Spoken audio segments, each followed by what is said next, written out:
right, we are recording. Hi guys, welcome to my channel. So today on Love, Life, and Relationships, we have Meg, which is a new caller, and then we have James. So Meg, how are you? Ladies first. I'm just fine, thank you. How are you? Amazing. I love to have you. Thank you for showing up. James, how are you? I'm awesome. Great to hear. Glad to hear that. So Meg, how's your day going today? Oh, it's been awesome. I had a beautiful day. Okay, I love that. James, yourself? Good. Just working. All right, so Meg, you're new to the channel, so could you introduce a little bit about yourself? My name is Meg. I'm 59 years old. I'm divorced and living my best life. Love it. James, you've been here a little bit. You've been giving us a lot of information. Would you just like to give us a little bit of a recap? I'm James. I've been married for 35 years. And it's time to live and make it. All right, I love it. And I'm Ty. As y'all all know, I am 46, about to be 47 next week. I am separated in the middle of a divorce, and that's just what it is. I mean, we have conversations here on Love, Life, and Relationships about just in general the things that we're going through and how we're coping with it and how we're getting through it. I'm not nobody's therapist, not anyone's therapist for sure. Just talking about how things happen with me and maybe, looking forward to helping somebody else if I can. So right now we're about to get into the conversation, and we're talking about how did we all, and each person could, kind of go over their scenario as to what happened. How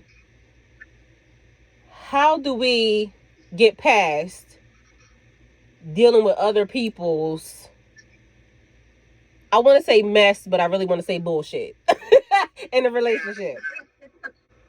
Yeah. Meg, would you like to go first, or James, you want to start first? She can go first, if you want. Ladies first, Meg. Well, the truth of the matter is, I don't have those problems. Because I don't deal with people's foolishness. My life is plain and simple.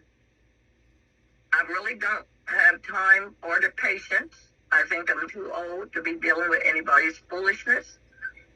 If you don't bring joy and happiness when you come, don't ring the doorbell. Absolutely. Are you dating? No, not really. I talk to a lot of people. I like to go to the casinos. I talk to a lot of people while I'm in the casinos. But at the end of the day, I like stability and security at my age. Right. And I would not ask anybody to bring to the table something that I don't possess myself. All right. Definitely. What made you guys divorce? Me being an overachiever. Okay. I think that put a serious damper on it because his complaints used to be I didn't have to work as hard as I did.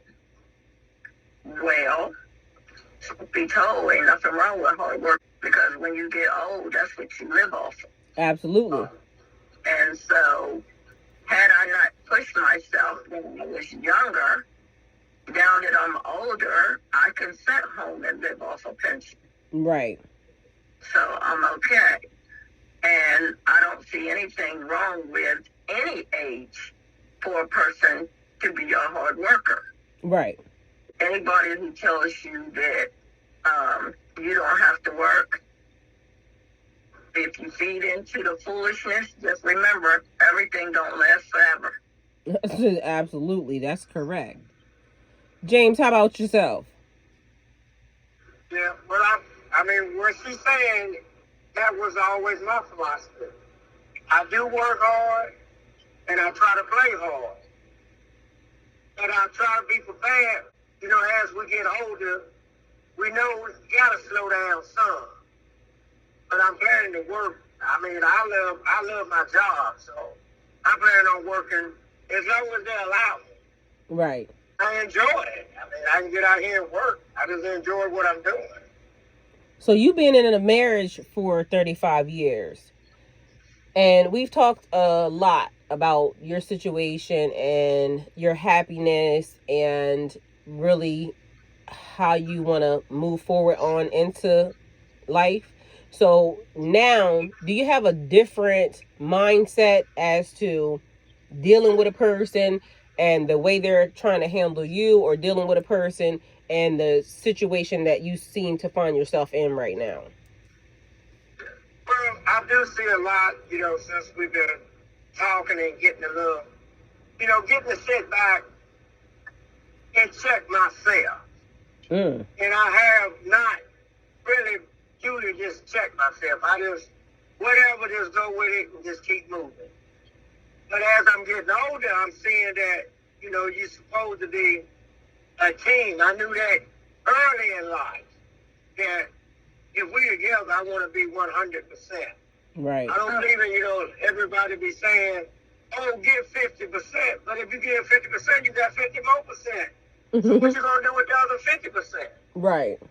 So I always gave 100, maybe 110%. Because I didn't like my family to go like it for nothing. Right.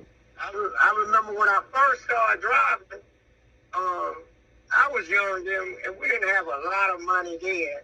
And I remember that so my kids and family could have, a lot of days I would just drink water and eat crackers or something, or buy a soda, didn't even eat, so that they could have what they wanted. But I started making, enough money where I didn't have to worry about that. I mean, it just started coming, everything flowing together.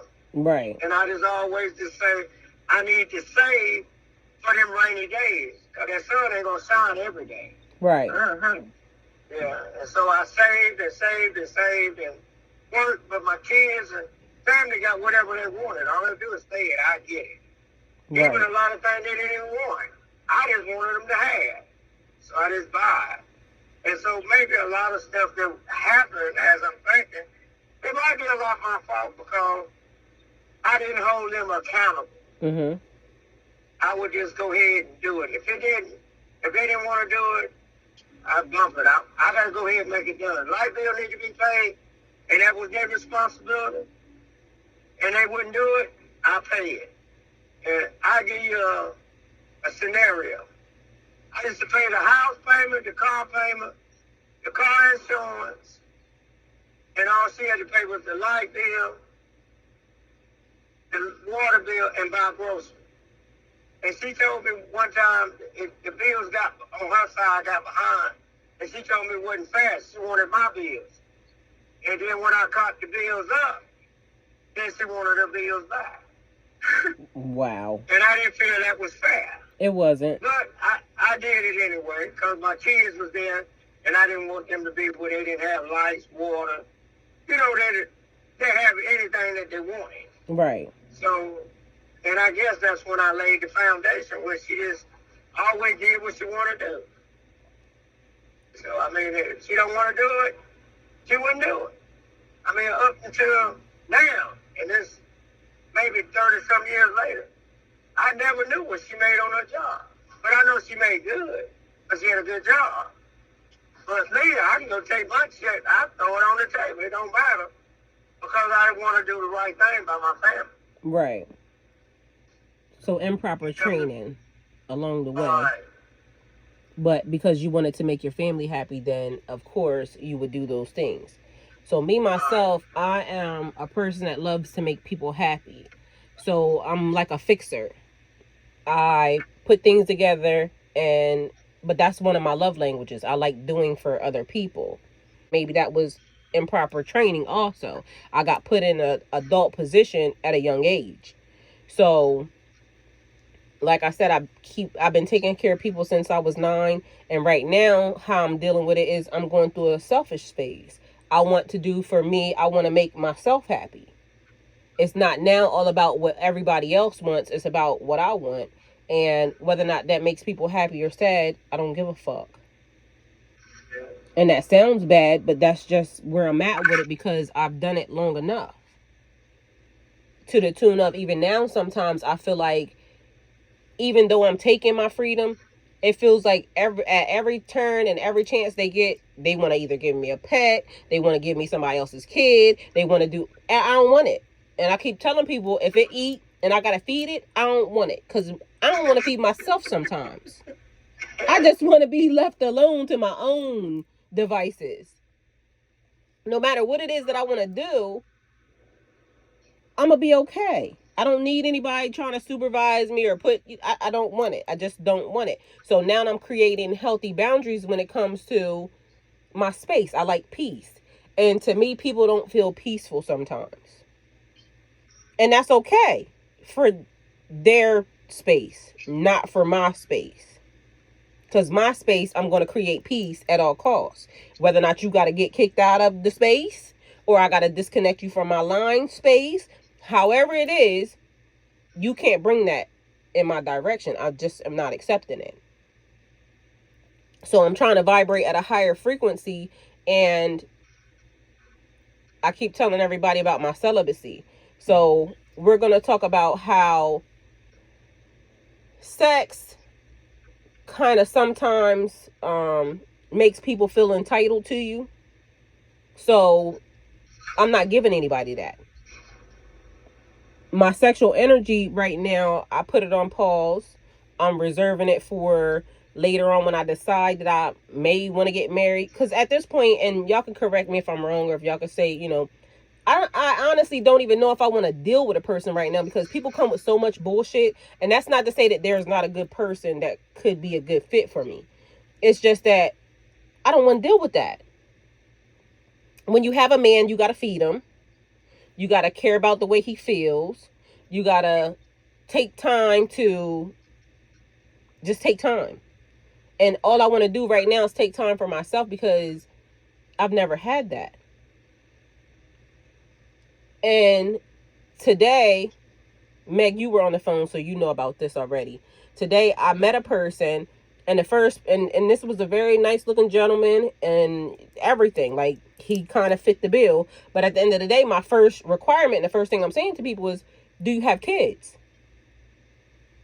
All my kids are older. I don't have anybody I have to take care of, this, that, and the third. So this person says that they have a 14-year-old. And the first thing that I told him is, everything fits except for the fact that I don't want anybody that has children right now, because of the fact that that's not where I'm at. And I don't want to say that, okay, a person can't have kids, because you can have kids. I have kids. They're just a little older. And at this point, I'm not dealing with nobody's kids. I'm not dealing with nobody's childishness. I'm just not dealing with a lot of shit that people come with. And so that sounds bad, I guess. I don't know. But I really don't care. So Meg, when you were married, how did you do bills and that type of stuff? We started out, and he paid the bills. I allowed him to do that until I seen that he couldn't do it. Okay. I live my life like bills don't have due dates. They come in the mail. Yes, there's a date on it, but that date is for utilities that you've already used. Mm-hmm. So since you already used them, go ahead and pay for it. Right. And so, the bill will due when they come in the house. Right. That's how I've always been. And if he got behind by any given 3 of our bills, I don't care if it's the beginning of the month, the end, or the middle. If it's behind, that means you can't be responsible enough to know that you've already used that utility. And now that goes on your credit report. Right. And so, in order to maintain a certain standard that I set for myself, if you can't do it, then I'll do it myself. That way I'll know it's done. We had a joint account for our bills. We had an account he had and an account for me. Mm-hmm. So we were entitled to $500 a week apiece. Okay. And so everything over 500 of mine would go into the bills. Everything over 5 of his would go to the bills. Mm-hmm. And so since we basically both had good jobs, that was the simplest way. Mm-hmm. So it wasn't a matter of us not having the money to pay the bills. It's a matter of you too lazy to sit at the table and write them out. Oh, so he was just in charge of sending the bill out, not in charge of... Yes. Right, okay. Yeah, accounts were their own because he had direct deposit, I had direct deposit. So the accounts was taken care of, but we always had the big checkbook that we hold on to the receipt so that we know what date and bill was sent out in case they said something was not paid. I could always go back in the book and find it. Oh, yeah, here's the receipt for it. We paid it on this day. Right. Until it got to the point where the bills wasn't paid, but the check was gone. So what was happening with the check? He was cashing the check, using it for him and his buddies to hang out with. Oh, okay. So you misappropriated our funds, so therefore, from now on, I'll take care of our funds so I know where they at. Right. That makes a lot of sense. So you sound like you believe in having multiple bank accounts for the marriage. Oh, definitely. Yeah, you want to. James, how do you feel about that? That sounds like the perfect thing to me. But when I tried that, the bills didn't get paid just like she said. But I'm driving, I'm over the road this before, you don't have where you can go and do it online and do all this. Mm-hmm. So the best thing that I had to make sure that it would happen, my mother, I know she was good with bills because she took care of, everything when we was coming up when I was there. So when I tried my wife to pay the bills, if something didn't get paid, it's always late. I'm like, man, I like it be paid. If it come out today, I want to pay it tomorrow. No one Right. has the money. Mm-hmm.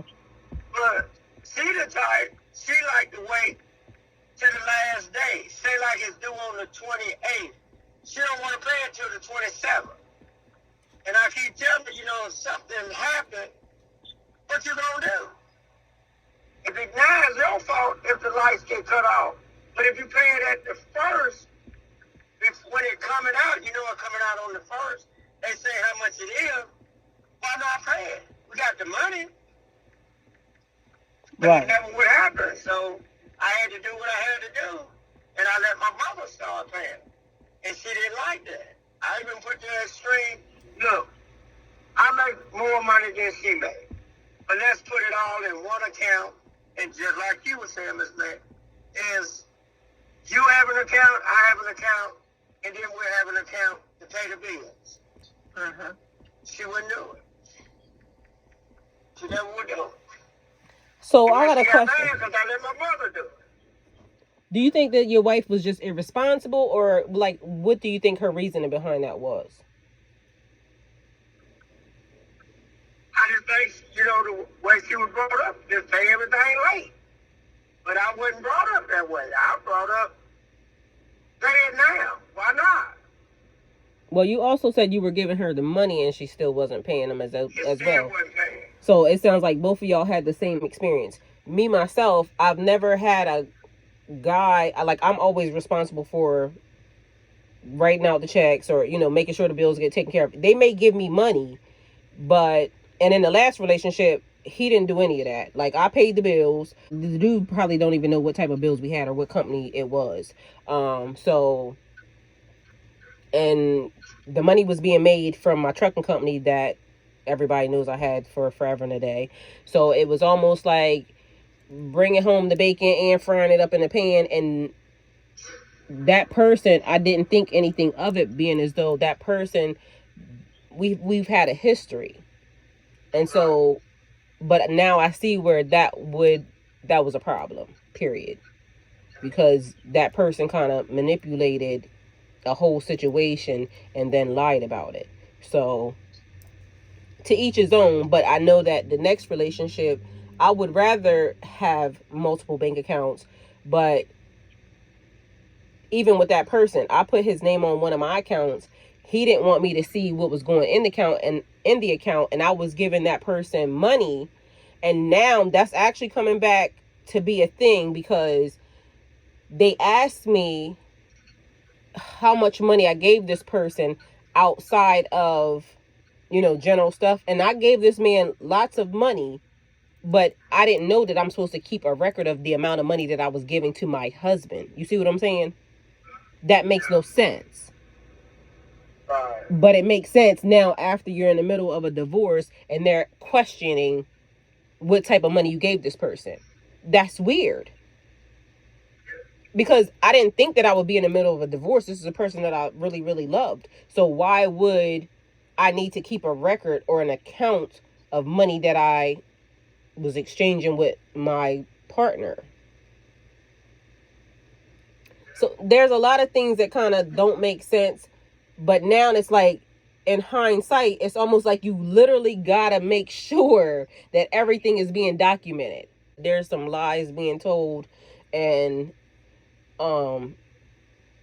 it's just a tactic. And that's the thing where I'm saying, like, when you go through separations, James, you're not there yet, or maybe, I don't know, but when you go through separations with a person, it's so funny how the love changes. Because even with this person, I didn't even realize me and this person was here. Like, I didn't realize that. Because that person was my best friend, I thought that it would be easy. Okay, you don't want to be here, you want to be somewhere else. I didn't know that there would be lies and manipulation and a whole nasty type energy that would come with it. But to me, even with that, I'm just not giving life to that. Because a person wants you to fight them. A person wants you to argue with them. They want you to, like, I don't care. Meg, did you have an issue when you were separating with it having to be nasty? Because why does it have to go to the nasty version? No, because when I said it, I packed my stuff and I left. So it was a simple, easy split, and that was easy for me. For me, I just felt like I'm the one worked and I'm the one paid for it. When she took her check, I'm thinking she gonna save her money so when we get older, we would have a bigger nest egg. But every time you talk to her, she swears she don't have nothing. So, and I feel, why should I have to give up what I worked so hard for? right. And that was the battle that I had all these years. I mean, been going back maybe 10, 15 years about who gonna leave. And I'm saying, why should I leave? And I'm the one paying for it. Right. And so I did leave one time, and it was about a year. And she swore she wanted. I said, we'll go to the bank, get it, put your name, and I'll walk away. She would never do it, so I'm not even living there, but I got to make a house payment because it's in my name. She's not going to pay it. Right. So if she don't pay it, it's against my credit. But so she didn't want to move out? No. Say she wasn't first. Now she said she'll leave, but at first she said, you leave. I'm not going nowhere.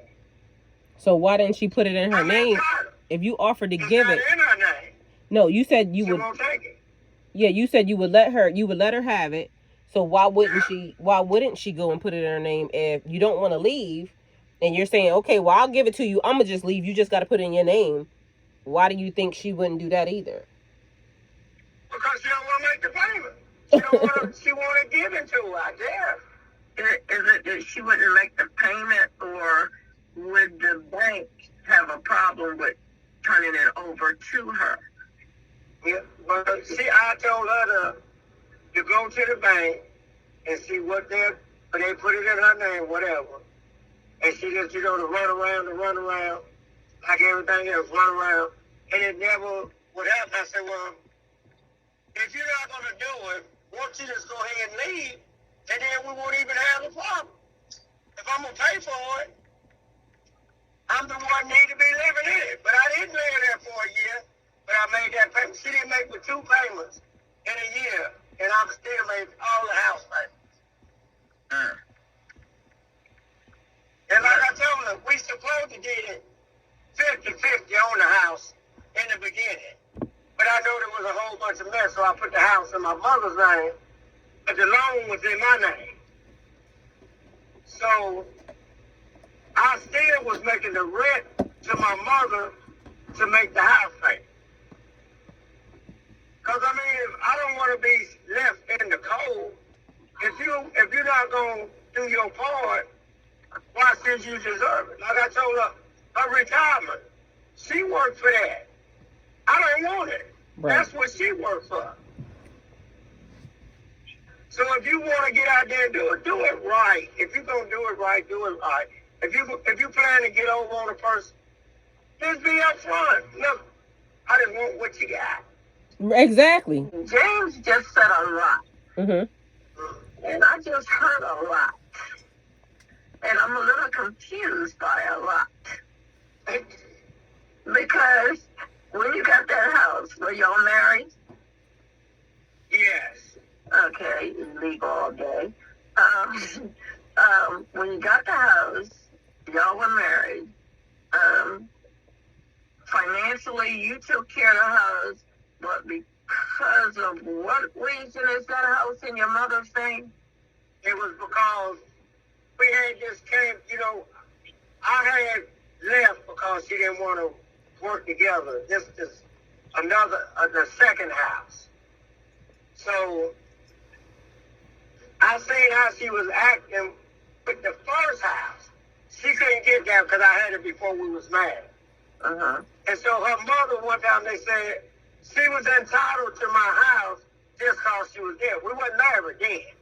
But so I know when we got married and I had left and I come back, I always wanted to build a house. So I had this land. It was in my mother's name. And I built the house on this land. But I said if she didn't come with me to work with me 50% to do this house, I would put this house in my mother's name, and I got a better rating on the house with it in my mother's name. So, and I told her I could put it in your name, me and your name, and we're gonna do everything together. So that way there, I won't say it's my house, and you can't say it's your house. It'll be our house. Right. But it didn't happen that way. where are you at? Huh? Where do you live at? South Carolina. Okay, you do realize that's still her house, right? Yeah. Well, it was will to me. It can't be will to you if you purchase a house within a marriage. Yeah, but He said he purchased it in his mom's name, and so his we did it in my mom mom's name. purchased the house, not him. So your mother purchased the house. And then your mother gave you the house. His mother purchased land, and he built the house. I was a little confused by that. Right. Okay, so actually, your regardless of who paid the payment, the house was actually doctored in your mom's name. Right. Okay, all right, because I was a little confused. But the funny part is he's saying he's not even beefing about the house. That if she wants it, she can have it. Just go put it in your damn name and pay for it.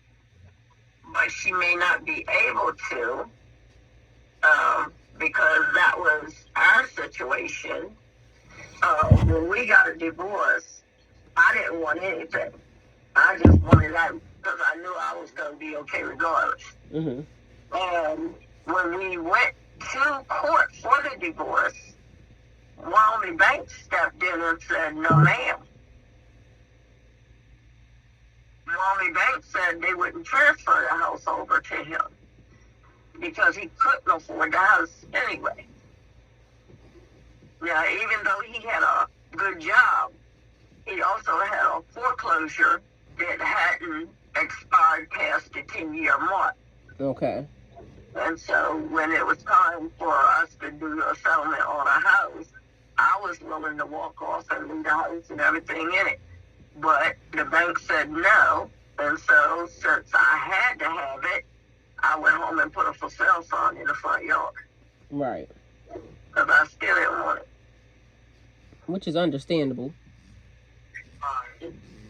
And so the thing that I kind of like wanted to ask you, James, in watching your first video, I'm still trying to figure out when is James gonna make James happy. I'm ready now. I am. I'm ready now. I am ready. I'm ready to do whatever it takes. I came to the conclusion, if I have to lose everything, I'm going to still gain it back. Yep. Because I did it. And you know, I didn't look at it like that. I just looked at, look, this is what I do. God blessed me to do this. And you know, sitting and thinking and listening, what's for me, it can't nobody take from me now. That's a fact. And that's what I'm learning. You know, it took a lot of years, but I'm learning that now. That's beautiful. Yeah. And it don't have to be about nobody, you know, but me.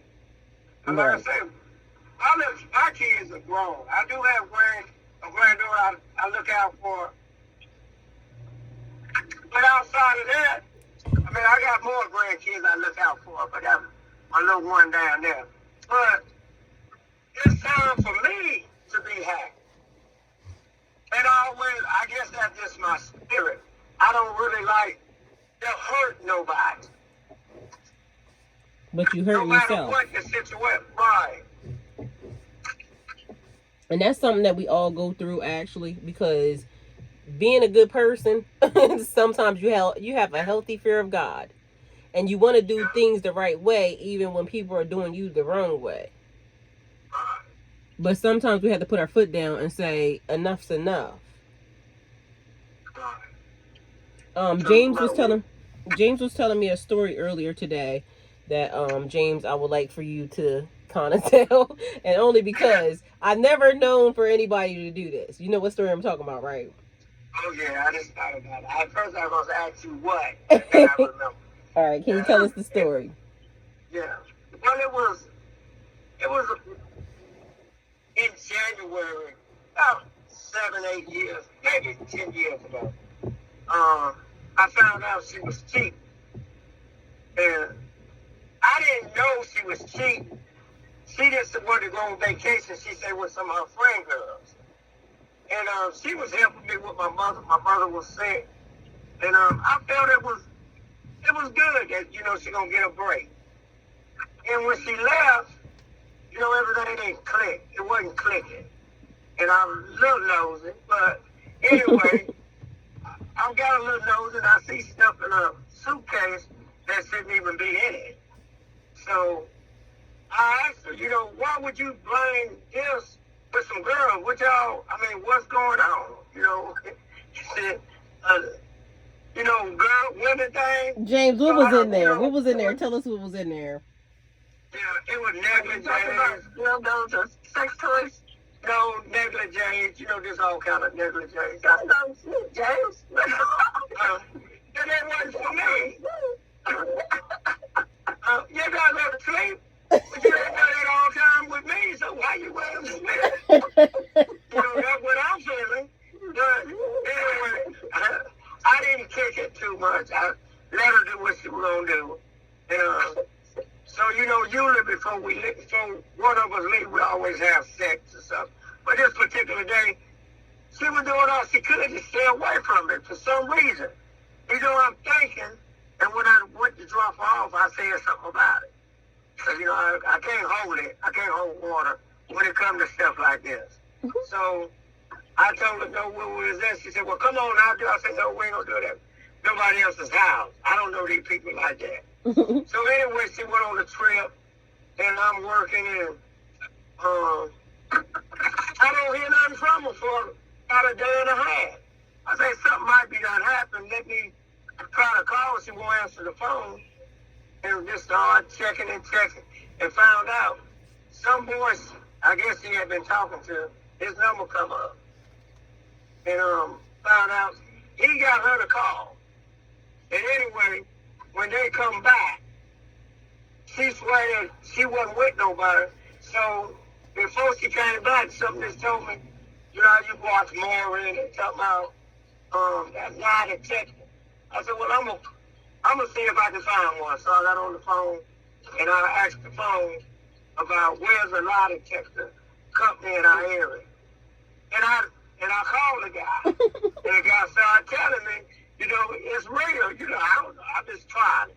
And so when he said she gonna probably say, if she in the room, she gonna say she not gonna do it. And she said that in the beginning. And I told her, I said, that's what the guy say you gonna say. So she said, well, I agree, I'll go. And he said she don't think she can come and beat it. And the questions, before we got up there first, she said, let me tell you something. I did cheat. But it wasn't but one time. So I said, okay, if it was one time, okay. I said, but we don't go. And so we went to the place, and the guy came in the room first, and he asked me, what do I want to know? And I told him. And he said he carried her in the room, and they was in there maybe an hour, maybe 2 hours. And he come back in, and he started reading what, you know, the questions that I told him to ask, and the stuff and everything. She told him, when she came back to me, she said she didn't say it. Like to say they had sex at one time. He said she said they had sex 10 times. Yeah. What else did you ask her? I asked him about, was she, and I forgot what it was, man. I don't want to lie. I asked her about, you know, was the kids mine? You know, because when we had the kids, we wasn't there. And come to find out, she said she didn't know. But when we come back in the room, she said she didn't tell him that they was mine. And so, I mean, I still don't know, because you know, back in the day, you didn't, well, down here, you didn't do the lie detector. I mean, what is it? DNA. Mm-hmm. Dana. Yeah. Yeah, well, Dana, it wasn't common, and if you did do it, was like $3,000 or $4,000. It was high. And back then, just before I was driving, I couldn't afford it. And so I just didn't never know. But I did question it a lot. And so, it is a whole lot of stuff. It do work, man, I'm telling you. When she kept walking out the door, so I didn't say, the man said, you didn't say that. I wouldn't know how she thought she was going to tell that man what she did or she did not say when he was administering the test. That was crazy. Right. Not, like he said, people try to make it right on their behalf.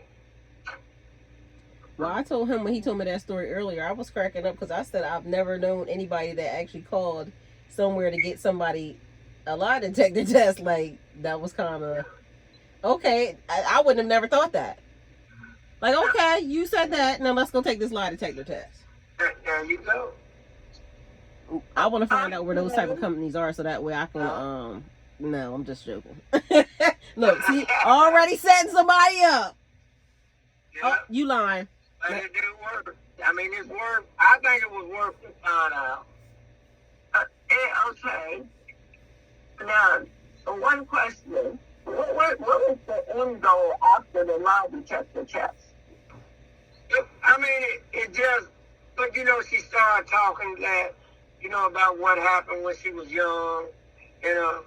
And I went with it, and I had to, you know, have some kind of mercy to say, you know what, if this is what you feel that had to happen, you probably need some help to get through it.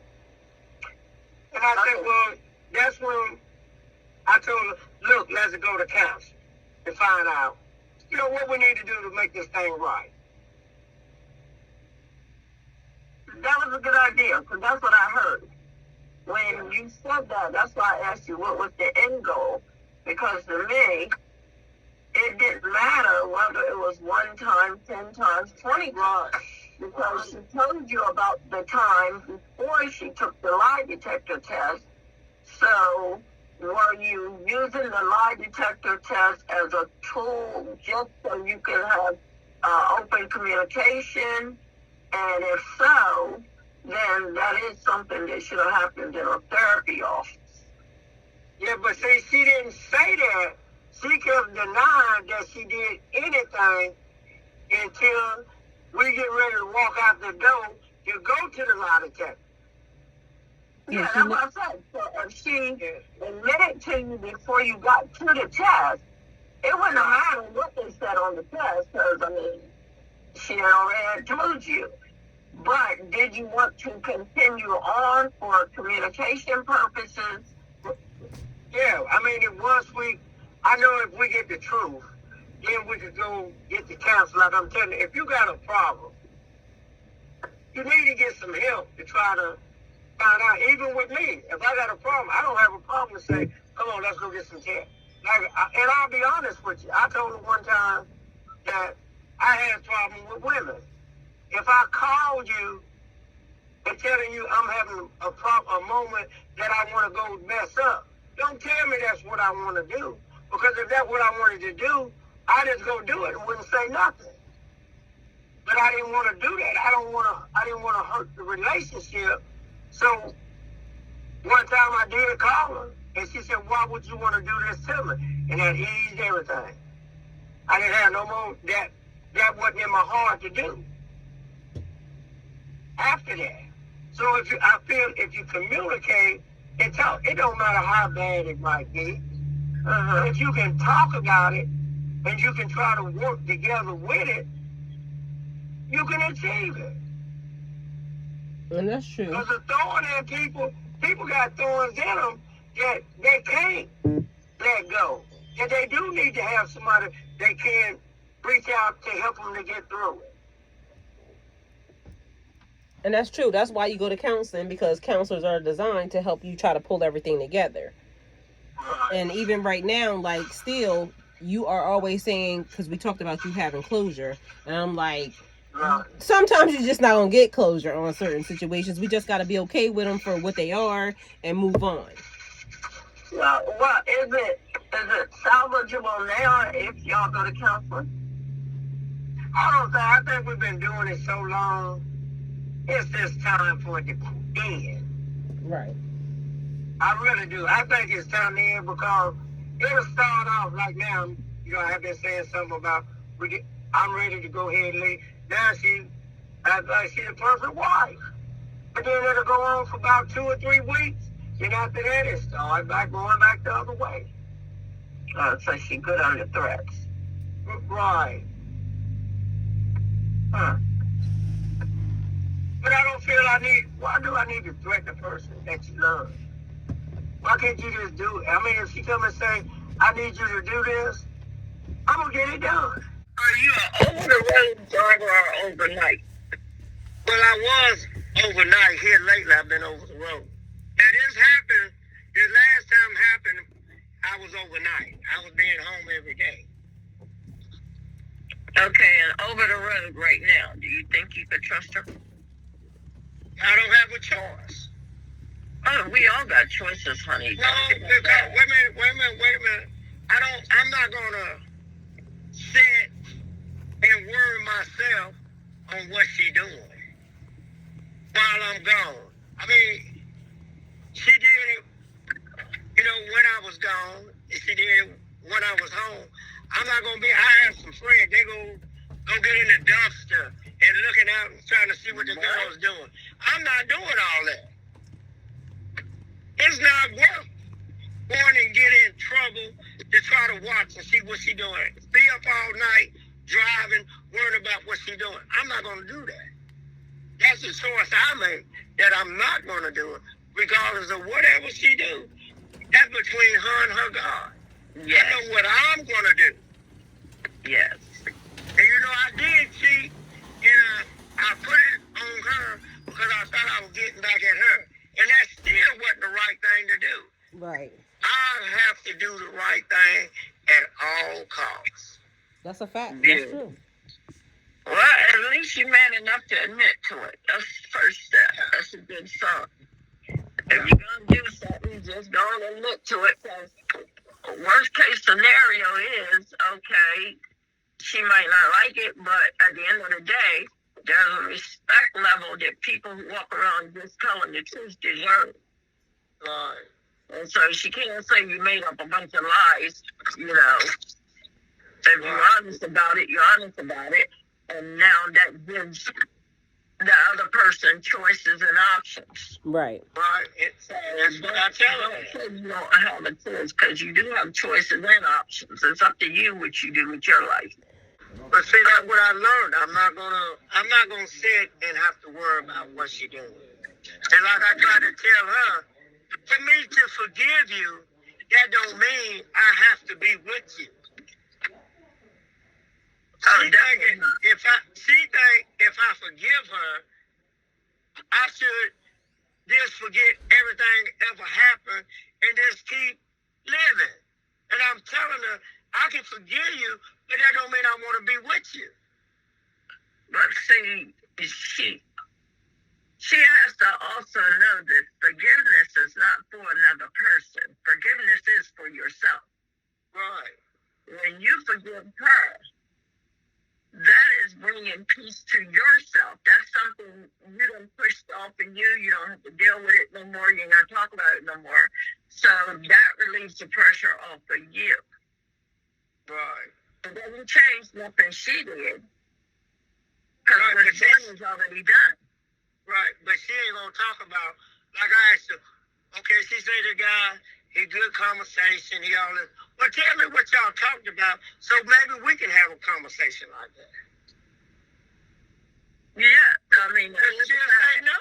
She'll say, well, I can't talk to you because you think you're right about everything. Or you think you know everything. It ain't that I know. I try to, before I come to you and say something, I'm going to ask a lot of questions. I'm going to try to find out the common ground so that it'll work perfect. If we're doing it together and you're not taking what I have, but you saying you don't want it, just like with the land, she going to tell me I bought this land. My mother went and borrowed the money for me to get this land. She said she couldn't help me because my mother seen it first. I said, but you was the one that's profiting from this. It don't matter who seen it first. It's just like, I said, well, you make the last, I ain't have a 2-month car payment. I said, but I can pay this land off in 6 months. 20 acres of land, I'll pay it off in 6 months. If you take this car payment, for 2 months, the car be paid off. Next thing I know, the people call and tell me, we ready to repo your car. For 2 months. So I still paid the land off and I paid the car. Now, you tell me, what did I do wrong? Some people, there are people in this world that's just pure irresponsible. And so that's why the question earlier was around when the bills are due, how they get paid. That's why it's important that bills are paid when they come in the house, because sometimes life get in the way and we forget. Right. Or other things come up and we use the money for something we shouldn't have used it for. And so, I don't know. I'm really big on responsibilities. And I am too. And I feel if something needs to get done, like if the light bill come in on the 1st, why you gonna wait till the 28th to pay it? That's the cutoff day. No. I don't like doing that. No, I try to teach my sons the same thing. You don't have a due date on your bill. He was always quick to say, well, it ain't due until this date. You do realize you used the electric bill last month. Right. That ain't going forward. That ain't your January bill. That's your December bill. You used them services you paid for. And so, what do you do for fun? I mean, what do y'all do? Y'all still vacation? Well, it's been maybe a year, maybe about 2 years since we went. anywhere. When you go to the beach, go to the mountains, something like that. Go do something. But now me, I can just get on my motorcycle. That's fun for me. And just ride. Just turn on the radio and just ride. And then sometimes she do ride with me. Never. You ain't never rode a motorcycle? I would never. You with the right person. No, my husband had one. Never. I need no protection. I need doors and windows. No. Well, I would have to buy a three-wheeler then. So you can't get in. No, you got to buy a car. Well, it's like a car. You done seen them slingshot? They got the two-seat tracks with the two-seater with the one little wheel in the front and the two big wheels in the... Those are actually nice. In the front and the one wheel in the back. Yeah. Yeah, my neighbor had one. You don't like those either? Huh? You don't like them? No, I need to be closed in. I need a car. You ain't be closed in. I'm 60. You turn it over, I break my hip. I'll never recover. Well, I'm 61. And you bust a hip, you ain't gonna recover either. So. I'm gonna jump up. Hey, I'm gonna jump up that hill. That hip gonna be healed. Okay, we go with it. I claim it. What do you like to do for fun? I like to work in the yard, tell you the truth. I'm a gardener. I plant flowers, I plant vegetables. Go casino, go fishing. Oh, yeah. See, that's my favorite there, too, now. He is always talking about fishing. He's always talking about taking his fishing rods to the ponds and stuff. I love to fish. Do you ever go on them fish boats? Yeah, I go deep sea fishing. Oh, okay. Yeah. I think next month, a couple friends hooking up so we can go deep sea fishing. I just bought me a deep fish fishing rod down when I was in Florida a couple weeks ago. Oh, okay. Yeah, I love fishing. Where you going fishing at? We're going to go down by Myrtle Beach, Cherryville, North Carolina, and go out. And we'll go out to the Gulf Coast. You know, go out there for a full day. I don't like doing half a day because you don't catch much. So would y'all consider that to be a good date? What, fishing? Yeah. Yeah. Oh, girl, yes. You ain't got no time to communicate. You can talk all day and we're going to fish. And then just come to say something about that. I told her, I say, when I go deep sea fishing, if she go with me, she'll go down to, when we go to Myrtle Beach, she'll go down there, but she'll go shopping or doing whatever she gonna do. I said, why don't you just come out on the water? You don't have to fish. You can bring a book, anything, as long as we're doing it together. Right. You won't do it. Yeah, oh, you need 2 lawns here. You got plenty of time to talk while you're fishing. Well, she ain't gonna talk. Well, one of the things I keep telling him is she keeps displaying behavior that says she don't really want to be there. Yeah. She don't really want to be with him because his time, she don't want to spend time with him. Right. And that's sad because it's almost like if you don't really want to spend time with a person, you should tell them. Okay, you know how you can tell? Whatever her favorite thing is, plan that. Whatever her favorite trip is, plan that trip. When you plan the trip, though, make sure when you purchase the ticket, you do a refundable insurance on that, because she ain't going. Yeah. She like to go on vacation now. She love that part. That's what I'm saying. She might love to go on vacation, but are we vacationing with other people? Are we vacationing with other family members, other friends, anybody except for you? And so plan a vacation for just you and her. When you buy that flight, make sure you insure it so you can get your money back. Because that is is the goal to find out whether or not you're going to have to collect your money back. Well, he actually kind of knows that too, because James, you talked about one other time when y'all were on vacation, right? Yeah. Yeah, I know we went on vacation. It was on a cruise. In fact, it happened twice. We went on a cruise. And I'm telling her, even though we're going with a group, I want it to be about me and her. Uh-huh. I want, if they want to go shopping, I might just want to just be just me and her. Just go ride on a boat or something. Just do something, just me and her, without everybody. And one time we was down at we went on a cruise, I think to the Bahamas. And I'm telling her I want to just be me and her. So when we go off the boat, I thought about that thing. I said, I'm telling her I don't want to go with people. I want to just be me and her.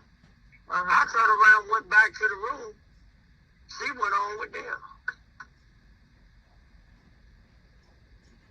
And he even made note that she didn't even notice that he was gone. Right. Then she gonna say, "Oh, I know you go." I said, "Well, how do you know if something didn't happen to me? Why don't you come back and check to see what was what?" I knew you was okay. If nothing else, you have a very high tolerance level. I can tell you that. Because it seems like you're tolerating a whole bunch of foolishness. Yeah. And it's only because there has been multiple red flags in this conversation. And I'm not sure why you recognize them as red flags, but you're not doing anything about it. Right. He was That's comfortable. why I always messed up. Right. Because I go to work, like I said, I can go to work and I don't have to deal with it. When I come back, I don't have to deal with it. I can come and go get on my motorcycle and ride, or I can come and just sit back and watch TV. I love watching movies, so I can go in there and watch me about 20 or 30 movies a weekend, at least 5 or 10. That's exaggerating a little bit. But about 5 or 10 movies. And next thing you know, it's time to go to work. 1 or 2 o'clock, I don't care if I got to be there at 9, 10, 1, 2.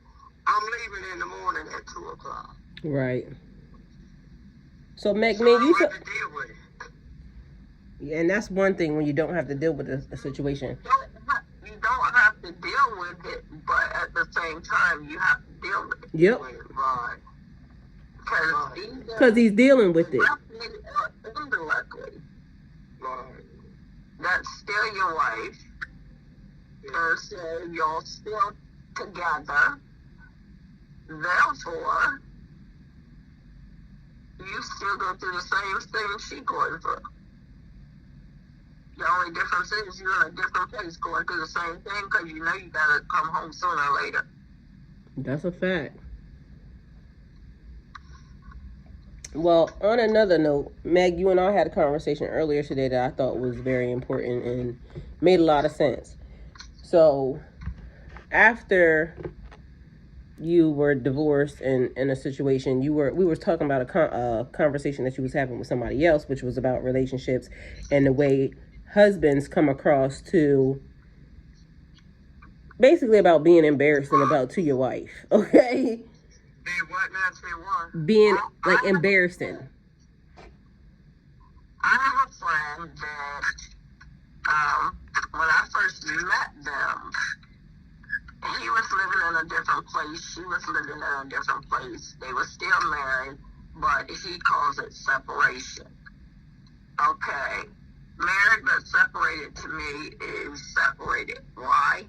Because if you move into a whole different location, as far as I'm concerned, you're no longer married to that person. You're no longer in the marital home. But there is still a respect level that goes with that home. And so he would always run around, do what he wanted to do. And one day he said, and he told me that she allows him to do what he want to do, how he want to do it, and she don't ask no question. So I told him, that's a good woman. That's the best woman you ever gonna get. Because I don't know of no woman that is gonna allow a man to run around like that unless y'all just friends or y'all just companions. Because when it comes to marriage, ain't no wife gonna let her husband do what he wanna do, how he wanna do it. I was telling him that I felt that there is the difference between a way a person acts in a marriage and the way they conduct themselves outside of a marriage. And that's why I said there's no such thing as cheating outside of a marriage, because you're free to do whatever you want with whoever you want to do it with. But I felt that he disrespected his wife on every turn when you blatantly do that stuff like that in the streets. Now, his wife is a retired military woman, and we know the prestige and respect that goes along with military families. And so for him to be part of that military family, and her done been in the military for 26 years, there's a lot of people higher up in ranks that know them that this is what your husband is displaying. And I just find it to be ill-mannered and disrespectful. And it is. Yeah. And men don't stop to look when you hanging out and gallivanting with another woman out in the street, like you being like wide open with it. That's embarrassing. And then because the woman's a good woman, she decided to take you back, but now she looks stupid. And it don't really matter about how other people feel about it, but it still really matters. It does matter. Because if you love her, why would you embarrass her like that? Right. And so it just comes off like men think that it's okay to be flighty because it's a man thing. So I'm allowed to have as many women as I want to. I'm allowed to do what I want. I'm allowed to go shake dick here and there. That's not cool. If you love somebody, you don't treat them like that. You don't make them look like that. So it's weird to me how a man will say, oh, I love her, but this will be the same woman that take you back 9,000 times after you cheat. Why are you embarrassing her like that? And then at some point in time, the women got to see you embarrassing yourself. You taking this little low-life ass nigga back, you embarrassing yourself. Because he don't care about you. And that's why what we was talking about earlier, it all ties together with men and women.